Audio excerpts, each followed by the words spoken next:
بسم اللہ الرحمن الرحیم۔ السلام علیکم ورحمۃ اللہ وبرکاتہ۔ سامعین کرام، آپ دیکھ رہے ہیں ہمارا پروگرام کتب بینی، اور اس پروگرام کا مقصد ہمارے احباب کو کتب کے ساتھ تعارف کروانا اور مختلف کتب جو لکھی گئی ہیں، کیونکہ بڑی مصروفیت کا دور ہے، لوگوں کے پاس کتابیں پڑھنے کا وقت نہیں ہے، اور اس کے ذریعے سے ہم چاہتے ہیں کہ لوگوں میں دلچسپی پیدا ہو اور کتب بینی کا دور پھر سے شروع ہو جائے۔ تو آج ہم آپ کو اس پہلی نشست میں خوش آمدید کہتے ہیں۔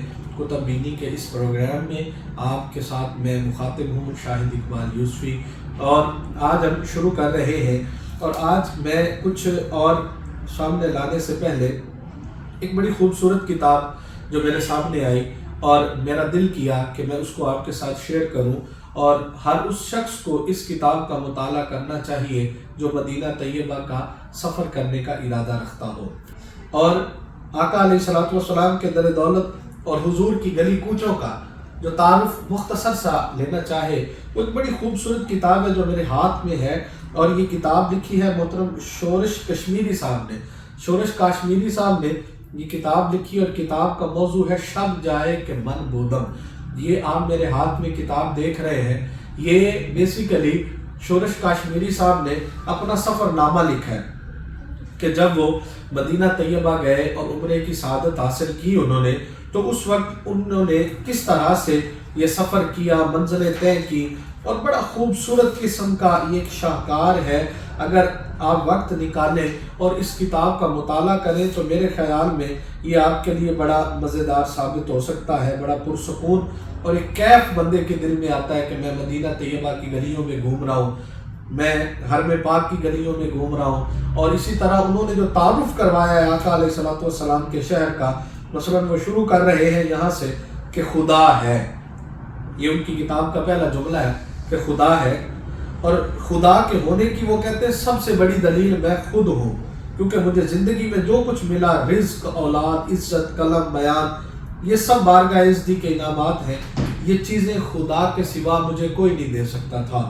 تو یہ چیزیں انہوں نے بڑا خوبصورت اس کا استدلال کیا، اور بڑی خوبصورت بات کی کہ خدا ہونے کی دلیل اور کیا ہو سکتی کہ انسان خود خدا کے ہونے کی دلیل ہے، کہ اگر انسان کے پاس خوبصورت آنکھیں ہیں تو پھر آنکھیں خدا کے سوا کون اس کو دے سکتا ہے؟ اگر اس کے پاس ہاتھ ہیں تو ہاتھ اس کو خدا کے سوا کون دے سکتا ہے؟ اگر اس کو شعور ملا، عزت ملی، وقار ملا، پہچان ملی، اگر اس کا نام ہے، معاشرے میں پیغام ہے، اس کا مقام ہے، تو پھر آپ یہ دیکھیں کہ کون ہے جو اس کو یہ مقام اور عزتیں دے سکتا ہے؟ ہر چیز کا کوئی نہ کوئی تو وجہ ہے نا، کوئی نہ کوئی تو پیچھے بیٹھا ہے۔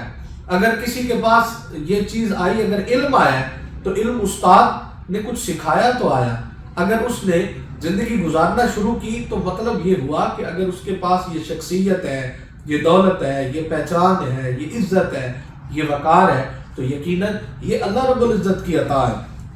بڑی خوبصورت بات کی انہوں نے۔ ایک اور اسی کے اگلے پیرے میں وہ کہتے ہیں کہ عشق بڑی نازک چیز ہے، میں خاطی و آسی انسان ہوں، خدا جانے میرے قلم نے کہاں تک میرا ساتھ دیا۔ یہ اب شورش کشمیری صاحب بارگاہ ربوبیت میں اپنی عاجزی اور انکساری کا ذکر کر رہے ہیں، اور بڑا خوبصورت انہوں نے انداز اپنایا کہ یہ سفر نامہ جو لکھنے جا رہے، انہوں نے شروعات کی جدہ سے۔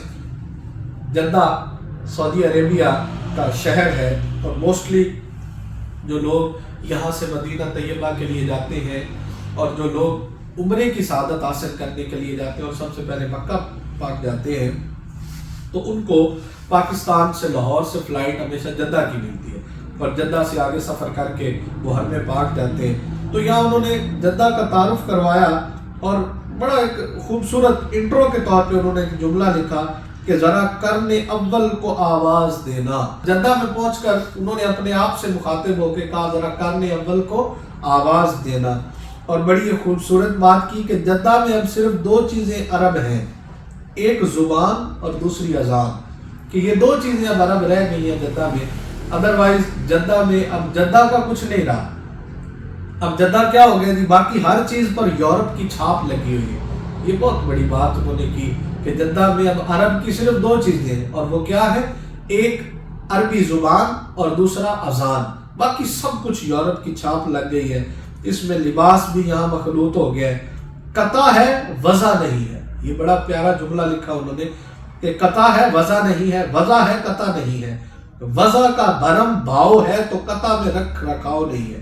غرض عرب تو ہیں ہر قسم کے عرب، عربہ بھی اور عرب، اور وہ طوفانوں سے کھیلنے والے عرب تھے اور خود ایک طوفان تھے۔ اب وہ کہتے ہیں کہ وہ زمانہ کیا تھا کہ جو عرب جن کی تاریخ، وہ عرب جنہوں نے اٹھ کے پوری دنیا کا نقشہ بدل دیا، انقلاب برپا کر دیا، اپنی سوچ کو، اپنی حکمرانی کو اور اپنے ایک معیار کو اتنا متعارف کروایا کہ اس دور کی سپر پاور روم، ایران اور بڑے بڑے اس وقت جو ہے ان کی نام کا دم بھرنے پر مجبور ہو گئے۔ تو ان کے لیے شورش کاشمیری صاحب نے بڑا پیارا جملہ لکھا تھا، وہ طوفانوں سے کھیلنے والے عرب تھے اور خود ایک طوفان تھے۔ یہ ساحل کے تماشائی عرب ہیں جو کنارے پر کھڑے ہیں، خود ایک کنارہ ہو گئے ہیں۔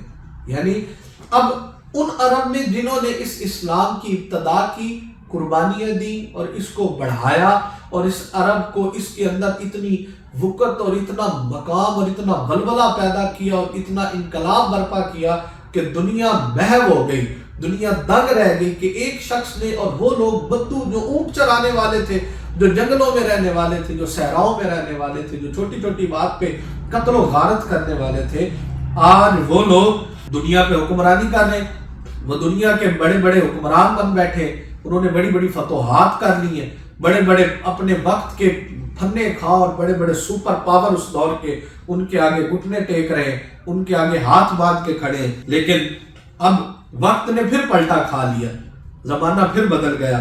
وہ کیا کہتے ہیں کہ طوفانوں سے کھیلنے والے عرب جو خود طوفان تھے، اب وہ یہ ساحل کے تماشائی عرب ہیں۔ اب جو عرب ہیں وہ تماشائی عرب ہیں، خود کنارہ بن گئے، کنارے لگ گئے، ان کا اپنا کوئی مقام نہیں۔ اسی طرح اب جدہ کا انہوں نے تعارف کروایا اور اس کے بعد اس کو بڑے خوبصورت انداز میں لکھا، اور اس کا تعارف کرواتے انہوں نے ایک بڑی خوبصورت کہ جدہ کا نام حضرت عثمان کے وقت رکھا گیا تھا۔ پہلا نام تھا شابلیہ تھا۔ جدہ ٹھیک وہاں تو نہیں، لیکن اس سے ہٹ کر اس کی جگہ کو آباد کیا گیا۔ السنہ کی ایک روایت کے مطابق جدہ کے معنی ساحل کے ہیں، ایک دوسری روایت کے مطابق وہ حصہ جہاں زمین پانی سے کٹ جاتی ہے۔ لغت میں جدہ کے معنی وادی اور نانی کے بھی ہیں۔ یہاں حضرت حوا کی قبر ہے، ممکن ہے اس روایت سے اس کا نام جدہ کر دیا گیا ہو۔ جدہ اب نانی ہے نہ دادی، وہ نئی تہذیب کی ساحلی محبوباؤں میں سے ایک شعرائے عرب میں سے کسی نے جو ہے نا اس میں شاید شامل ہو چکی، کہ یعنی اب وہ جدہ وہ نہیں رہا جو اسلام کا ایک شاہکار جدہ تھا، اب تو وہ جو ہے اس پر یورپ کی چھاپ لگ چکی ہے۔ اور بڑی خوبصورت باتیں انہوں نے کی، یعنی وہ کہتے ہیں کہ 5 نومبر 1949 کو صبح 9:15 بجے جہاز کو کراچی سے جدہ کے لیے اڑنا تھا، لیکن 11:15 بجے اڑا اور بحرین میں ٹھہرتا ہوا وہاں سے 1 گھنٹہ 45 منٹ میں جدہ کے ایئرپورٹ پر پہنچ گیا۔ یہ اب انہوں نے اپنی ساری داستان لکھی ہے اور بڑی خوبصورت باتیں کی ہیں۔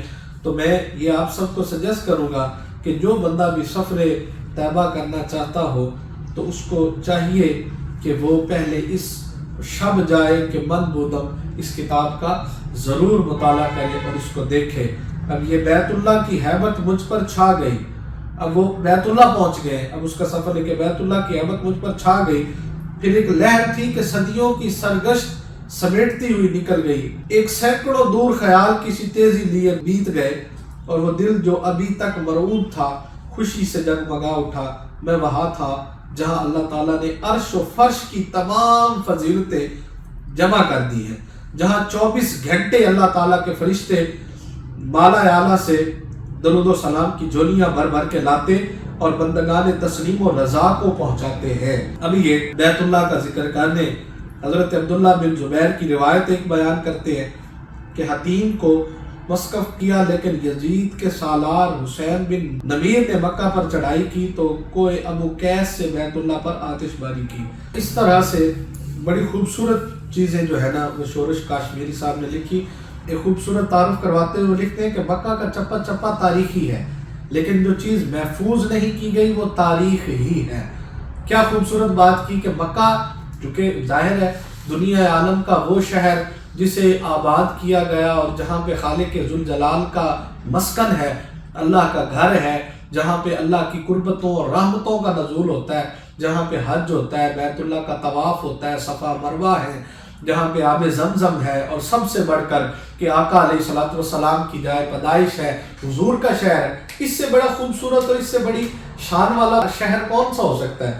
لیکن انہوں نے لکھا بڑی خوبصورت بات کہ مکہ کا چپا چپا تاریخی ہے، لیکن اس میں جو چیز محفوظ نہیں کی گئی وہ تاریخ ہی ہے۔ بیت اللہ کے علاوہ کوئی مسجد اپنی روایتوں کے مطابق محفوظ نہیں، بعض جگہ لیپا پوتی کی گئی ہے، لیکن واجبی مساجد ہیں جیسے مسجد الرایا، مسجد جن، مسجد حنیف، مسجد قباء وغیرہ، قرآن کے نزول اور اللہ کے رسول صلی اللہ علیہ وسلم کی نشانیاں ہیں، لیکن انہیں کوئی شاہ جہاں یا اورنگزیب نہیں ملا۔ یہ بڑی بات کی کہ شاہ جہاں اور اورنگزیب جو ہے وہ تاریخی عمارتیں بنانے کے بڑے ماہر تھے اور بڑا شوق تھا، انہوں نے بڑی بڑی عمارتیں بنائی، جس میں بادشاہی مسجد ہے، جس میں تاج محل ہے، شاہی قلعہ ہے، بڑی بڑی عمارتیں انہوں نے بنائی۔ بیت اللہ کے شمال مشرق کونے میں ایک قد آور پہاڑ پر مسجد بلال ہے۔ بیت اللہ سے دیکھیں تو معلوم ہوتا ہے الف پر مد کھینچی ہوئی ہے، یا پہاڑ نے آغوش میں شیر خوار بچہ اٹھا رکھا ہے، یا کسی بدو عورت کی پیشانی پر جھومر لٹک رہا ہے، یا جبل ابی قیس پر اذان بلال فراق یار میں ضم ہو گئی ہے۔ یہ چھوٹی سی مسجد پہاڑ کی چوٹی پر دیوان بلال کا مطلع اول ہے۔